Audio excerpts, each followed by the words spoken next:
Maja Štamol je vrhunska modna oblikovalka, ki skrbi za oblačila mnogih znanih Slovencev.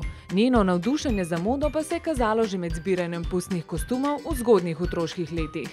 Jaz se spomnim najbolj to, da smo bile ves čas neke kraljice in princeske, dame. Majini deklici Žana in Dilsi se navdušujeta nad starim slovenskim filmom, v katerem sta tudi našli junake. V njih se bosta našemili za letošnje pustno rajanje. Kateri slovenski film pa je to? Kekca smo zelo veliko gledali doma, potem so tudi v vrtcu letos imeli nekako, so spoznavali Kekčeve dogodivščine in zaradi tega sta potem dobile res one dve idejo, da bi bile Kekec pa rožle. In res, mamino trditev sta potrdili tudi deklici. A boš rožle?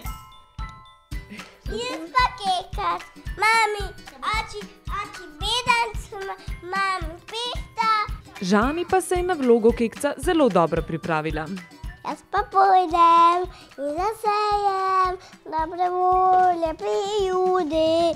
Maja pravi, da bo kostume za celotno družino izdelala kar sama v svojem ateljeju. V bližnjo trgovinico s pustnimi oblačili pa se je z dekleti odpravila še na lov za pustnimi dodatki. Zdaj pa rabimo lasuljo za pehto, za bedanca, potem bomo rabili tudi klobuk za rožleta pa za Kekca, ne? Da bodo pustni kostumi pri družini Štamol med najlepšimi v Žalcu, kjer živijo, sploh ne dvomimo. Skrbi nas samo to, da se deklici do pustovanja ne bi navdušili nad kakšnim drugim kostumom. Krega, kva, krega, kva, krega, kva, kva, kva.